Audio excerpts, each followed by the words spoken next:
Dear participants, welcome to our final lecture. In our 12th week, we have discussed the literary posthuman narrative as we elaborated on Donna Haraway's cyborg figuration as a post-gender icon in the 21st century. We have also discussed Rosie Bradotti's post-anthropocentric nomadic subjectivities. We touched upon Ferrando's idea of post-woman and post-human. In this final lecture, we will focus on the impact of the COVID-19 pandemic on gender equality to portray the idea of nowness and our current situatedness amidst the pandemic in terms of gender. It would help us to establish the role and relevance of gender in the pandemic and possibly in the post-pandemic era as well. The unprecedented disruptions caused by the global pandemic has exacerbated gender-based inequalities in our socio-cultural existence. Therefore, there is a need to understand the ramifications of being gendered in the midst of an almost apocalyptic reality that the pandemic is today. Catherine Hales has suggested that the novel coronavirus is post-human in at least two senses. First, because it is oblivious to human intentions, desires and motives. And second, she suggests that in terms of evolution, humans and viruses have adopted diametrically opposed strategies. Whereas human beings have achieved dominance within their evolutionary niche by evolving towards increased cognitive complexity. By contrast, viruses have evolved towards increased simplicity. They replicate by hijacking a cell's machinery and using it to proliferate. The complete quote of Hales is given in this slide.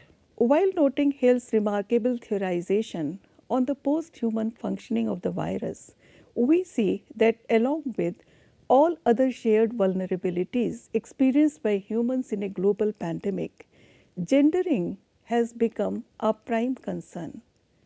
The possible reason perhaps is the violence associated with gendering in multiple forms, such as domestic violence, verbal abuse, sexual harassment at home, marital rape, and physical abuse. According to the World Health Organization, the pandemic has derailed the accelerated progress on gender equality as a sustainable development goal.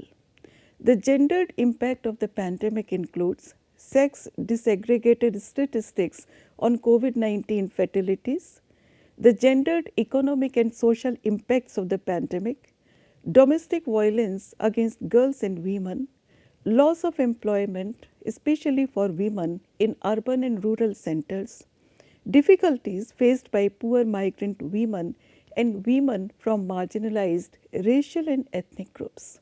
Recent scholarship suggests that the matter of gender-based violence requires the same effort and attention as it did in the pre-COVID scenario. Therefore, there is a need to contextualize gender and its various social, cultural, economic, political, and literary intersectionalities even within a global pandemic. The COVID-19 pandemic has exposed existing inequalities within countries and across geographies. It has also reminded us how the world and its people are and remain to be interconnected. Gender-based violence, or GBV as it is known, which is an expression of gender inequality and toxic masculinity, is another pandemic that exists in all societies at varying degrees of prevalence and severity. It requires the same effort and attention that governments globally have given to COVID-19, with half the world under lockdown for a considerable time. As a response to COVID-19, GBV increased significantly. The idea of social vulnerability is a shared concept, and so is the concept of gender inequality at all fronts. This increase was a reminder of the need to have contingent mitigating mechanism to protect the marginalized women and girls against a coexisting pandemic, that is GBV. The intersection of marginalization and discrimination made certain groups of women more susceptible to GBV and also to the COVID-19 pandemic. These intersecting social identities of vulnerability need equal attention in order to eradicate inequality. It would be pertinent here to refer to Reed and Ritholtz. They have said that the pandemic has rendered the LGBT a disposable category, as we have failed to acknowledge the vulnerabilities experienced by LGBT people and rejected their rights. Reed and Ritholtz argue for the inclusion of LGBT plus individuals in the humanitarian response efforts against the COVID-19 pandemic. Contrary to popular belief, the mainstream discourse has appropriated a monolithic approach to LGBT plus identity groups, which has compounded precarity during crisis. The LGBT plus vulnerability is not a queer project, and therefore sexual orientation cannot be the basis for differentiation amidst the global pandemic. Reed and Ritholtz present it as a human project. To quote Elizabeth Gross, the well-known Australian philosopher and feminist, an emphasis on inscribed sexual difference and differentiation is a crude approach towards human as a subject. The normative body is unsustainable till the binary markers of race, gender, sex, and the anthropos are associated with it. However, it provides fertile grounds for theorization, especially in the pandemic, to work through the consequences of systematic marginalization. Motivated by the assertion that centering LGBT experiences during crisis reveals new insights into the logics of prejudicial violence, othering and marginality by political actors, Reed and Ritholtz suggest that the process of othering and death is not attuned with the viral contagion. Rosie Predotti, in her work, The Posthuman, articulates that the pan-human planetary bond is not based on life and shared vulnerability, but on hegemonized structures of power and control. She suggests that the bodies of the empirical subjects who signify difference, that is, women, native, earth, or natural others, the LGBT or the people of color, etc., have become disposable bodies of the global economy, especially in the times of crisis. We are witnessing a one-sided approach to the viral contagion as us versus it, that is, human beings versus the viral narrative. Catherine Hiles has argued in this context that these complexities suggest that a simple binary of us versus them or humans versus the virus is far too simple to be an adequate formulation for understanding our relation to each other and to the larger ecologies within which we are immersed. LGBT individuals suffer from social stigmatization and gendering, which showcases a fractured image of gender equity and equality as propagated by many in the pre-COVID times. The social isolation forced by the pandemic as well as stay-at-home directives have increased psychological hate, suicidal tendencies, and discrimination on the basis of sexual orientation in considering a homophobic home environment. LGBT persons are facing a disproportionate representation in the ranks of poverty, homelessness, and healthcare facilities. LGBT people are also singled out, abused, violated, and stigmatized as vectors of diseases in the COVID-19 pandemic. These factors have contributed to an increase in gender-based violence, which is not limited to just women and the girl child. The intertwined nature of gender and various other discriminatory markers constituted by the mainstream discourse in the form of sexual orientation, lifestyle, or race, etc., makes gender based violence a socially relevant category in dire need of attention. Our current situation, therefore, calls for a gender based and also a feminist response to the COVID-19 pandemic because, firstly, gender discourse and feminism have recognized intersectional and paradigmatic inequalities with respect to class, religion, language, ethnicity, income, lifestyle, geography, and sexual orientation. These socio-cultural inequalities have become more real than ever by the pandemic. Secondly, from an unsafe working environment, homelessness to unemployment, the pandemic has aggravated all crises for some people. Rosie Braidotti in the Posthuman said very aptly that some of us are more human than others. We cannot afford to lose sight of gender justice and gender equality at all fronts, especially in the private domain. We require a gender plan for the future for a sustainable and empowered practical roadmap to achieve gender equality in performance and in practice. Jennifer Piscopo, Associate Professor of Politics at Occidental College, Los Angeles, has called such initiatives as the pathways to building back better. According to Helen Lewis, who is the writer at The Atlantic, the pandemic affects men and women differently. And I quote, "When people try to be cheerful about social distancing and working from home, noting that William Shakespeare and Isaac Newton did some of their best works while England was ravaged by the plague, there is an obvious response. Neither of them had childcare responsibilities." Unquote. For those with caring responsibilities, an infectious disease outbreak is unlikely to give them time to write King Lear or to develop a theory of optics. A pandemic magnifies all existing inequalities. Working from home in a white-collar job is easier.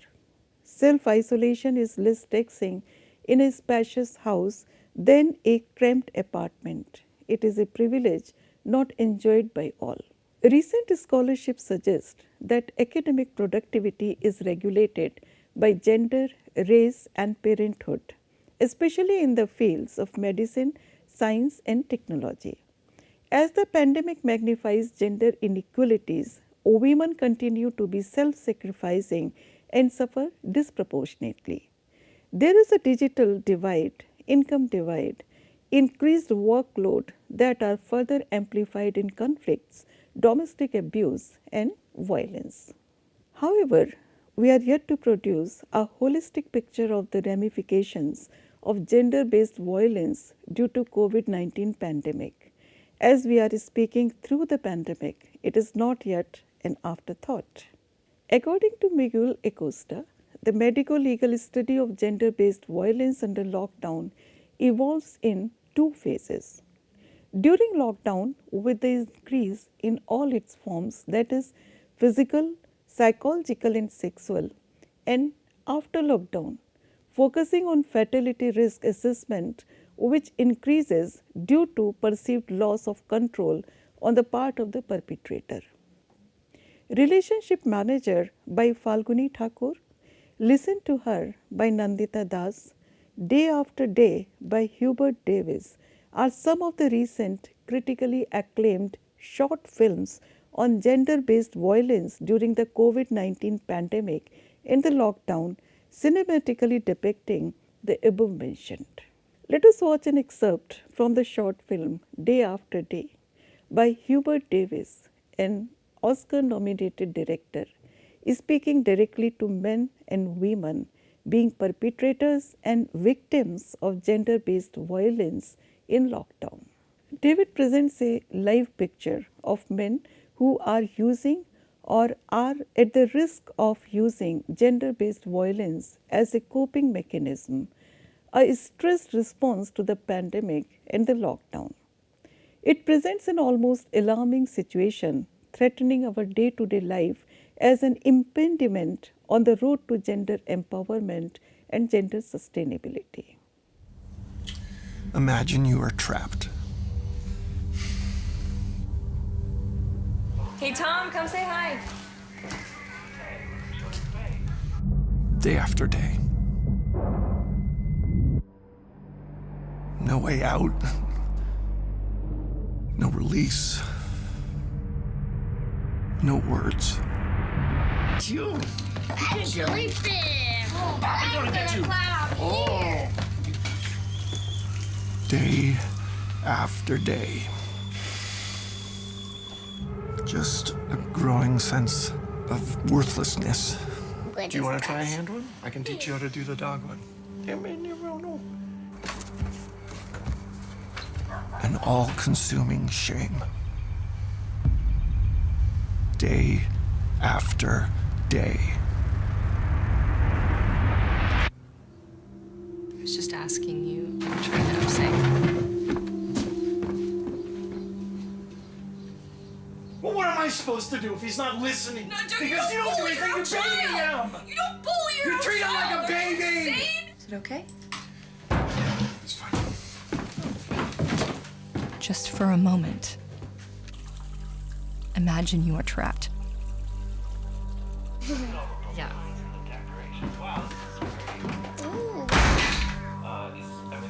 It's okay. Calm down. I'm not gonna calm down. I'm not gonna calm Get out of down. my face, please. Get your... Day after day.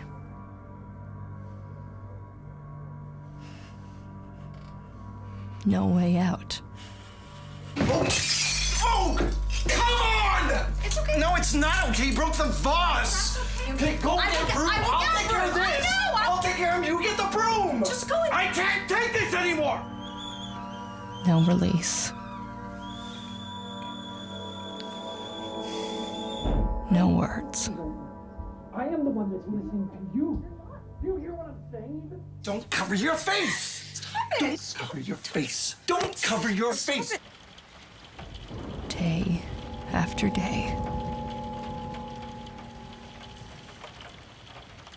A growing sense of worthlessness. This short film addresses the rise of domestic violence in all its narratives, physical, emotional, sexual, psychological, during the pandemic. It follows the traumatic experience of a family in the lockdown, where the narration is provided from two distinct perspectives. The two unnamed partners experience different approaches to cope with the pandemic and narrate two completely different stories of isolation in lockdown. The man is volatile and the woman is trapped without articulation and escape. Unfortunately, the man resorts to violence to cope up with his tumultuous mindset as a result of home isolation. For the woman, lockdown or stay-at-home order during the pandemic resulted in a round-the-clock life struggle with the abusive intimate partner.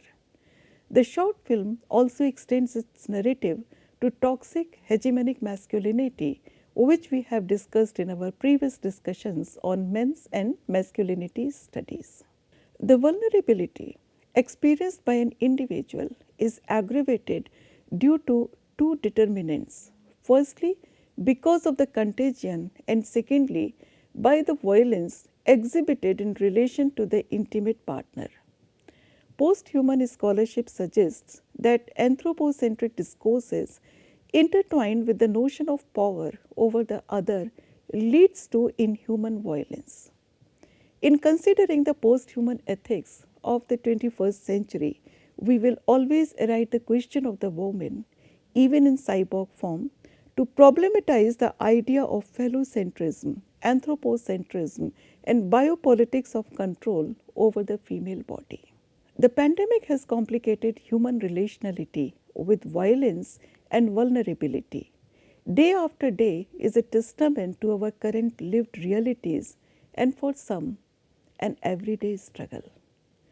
Such scholarship on gender-based violence in the COVID-19 pandemic has alarmed the academia to develop a more comprehensive and awareness-based model of such problems inaugurated by the pandemic as a side effect to our process of gendering.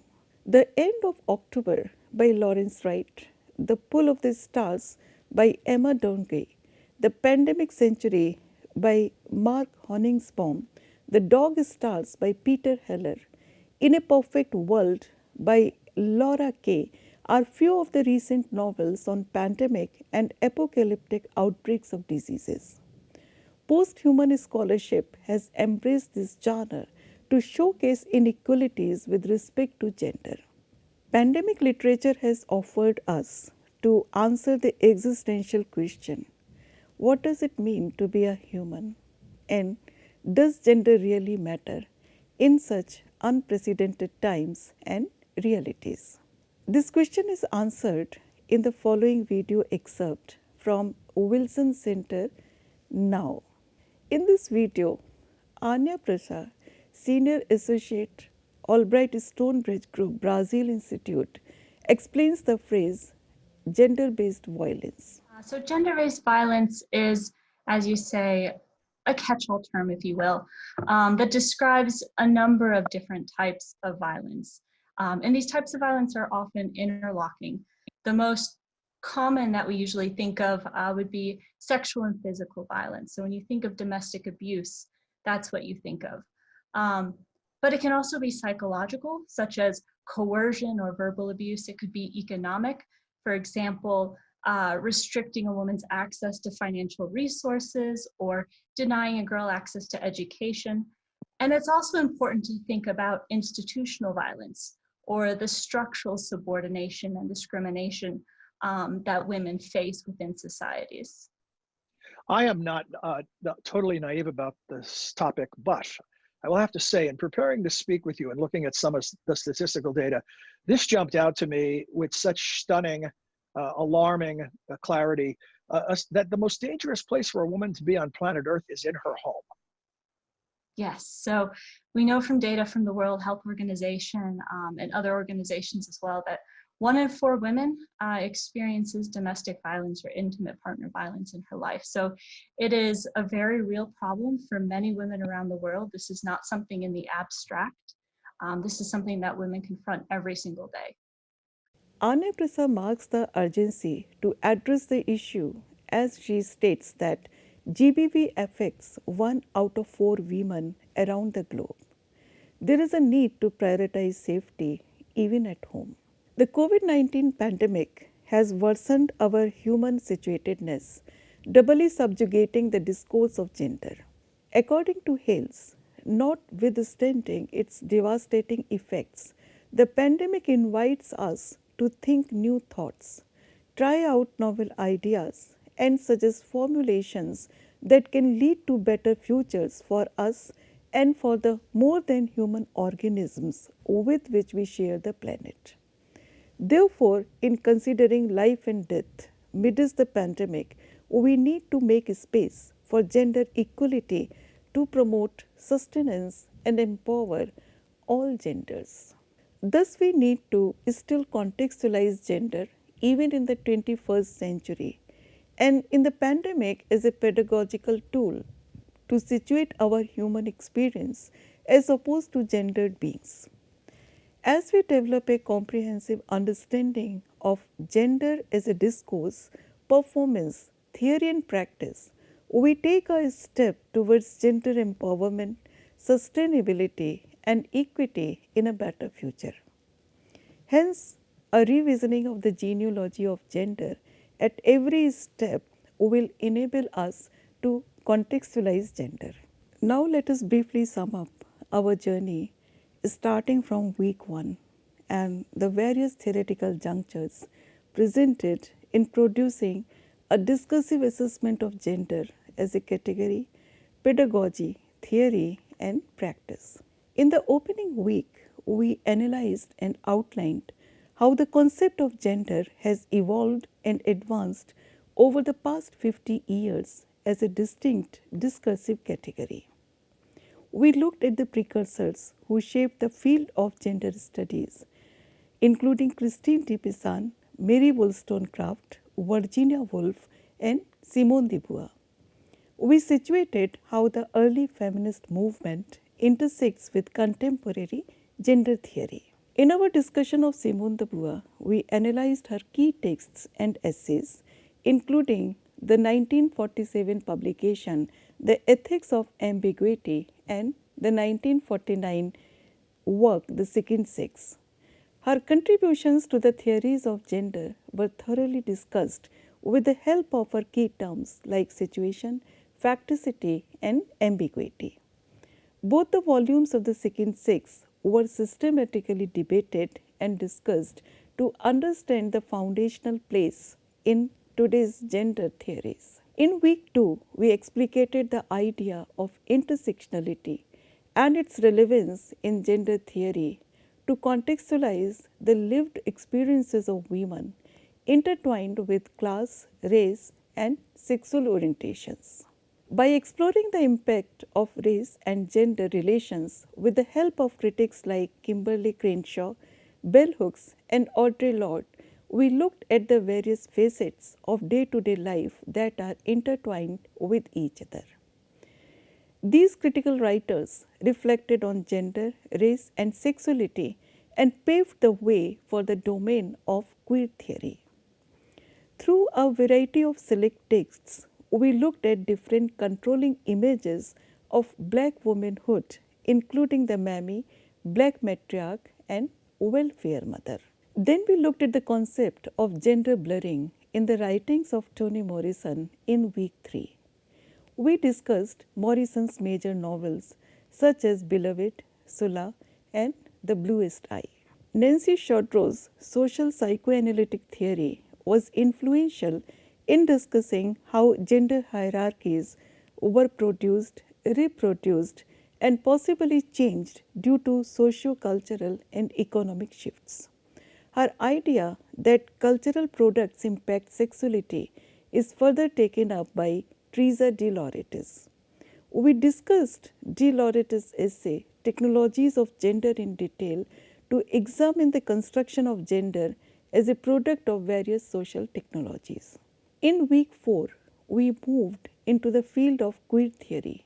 We discussed the concepts of heteronormativity, genderqueer, transgender, coming out, amongst other terminologies pertaining to queer studies. Various writers associated with queer theory have argued for theorizing sexuality independently from gender. American cultural anthropologist Gail Rubin has been influential in developing such arguments.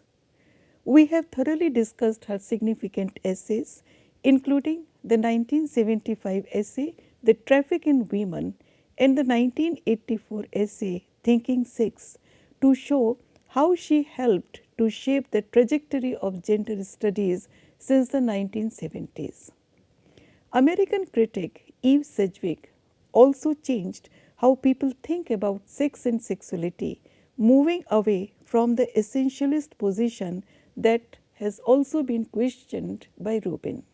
Like Rubin, Sedgwick challenged feminism and pro-sex positions to work together in the future. We examined Sedgwick's major critical works like Between Men, published in 1985, and Epistemology of the Closet, published in 1990. After the introduction to queer theory, we started week 5 by tracing the history of queer representation in some of the canonical literary texts. Our discussions, which began with classical Greek and Roman texts, were extended to Chaucer, Shakespeare, and Oscar Wilde, and finally looking at the 21st century queer texts. Apart from analyzing novels like Eugenides, Middlesex, and Booker winning The Line of Beauty by Ellen Hollinghurst, we also examined queer representation in the visual media. We critically examined queer depiction in movies such as The Imitation Game and Carol, and extended our discussion to the contemporary OTT platforms with a special focus to the Netflix TV show Sense8. These texts chronicle both the pains and pleasures of queer identification and challenge several repeated tropes and stereotypes. Reading these visual texts with queer theory can invigorate sensitive readings of queer legibility, which earlier lacked representation in social and cultural spheres. The weeks following queer literature were dominated by our study of the renowned gender theorist Judith Butler and the analysis of her seminal works like Gender Trouble, Bodies That Matter, and Undoing Gender. Butler finds that stylized repeated acts of gender are historically reified and naturalized, and gender norms are impossible to embody fully in absolute terms. She deconstructs the forces of culture which shape individuals, notably through the elements of discourse, taboo, and language. Apart from these groundbreaking texts in gender studies, we also looked at Butler's recent essays like Gender Politics and The Right to Appear and Gender in Translation. We also saw how Butler in her later works focused on the concept of assembly in the context of gender politics. This was followed by our analysis of global gender movements such as Me Too and Time's Up and their cultural consequences.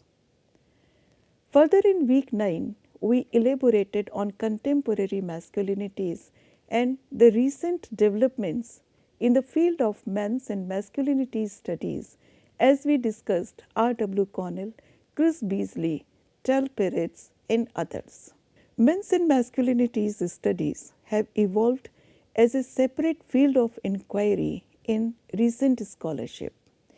In considering the plurality of masculinity, R.W. Connell and James W. Messerschmitt reviewed and reformulated the concept of hegemonic masculinity. Week 10 introduced us to the concept of cyborg women as we examined the critical work Technologies of the Gendered Body by N. Balsamo. Balsamo's Technologies of the Gendered Body reads the body at the intersection of cultural practices and science and technology. It explicates that the body in a technologically mediated discourse is more gendered than ever.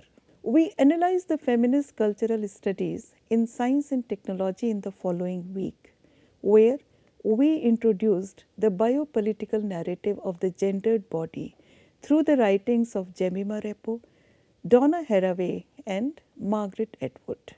A curated assemblage of writings by Haraway, Repo, Foucault, and Agamben contextualize the entanglement of gender and biopolitics. And finally, in week 12, we situated the literary posthuman and established the relevance of contextualizing gender in the 21st century, especially amidst the COVID-19 pandemic, to develop a holistic, sustainable, empowering, and equitable understanding of gender in the post-pandemic era.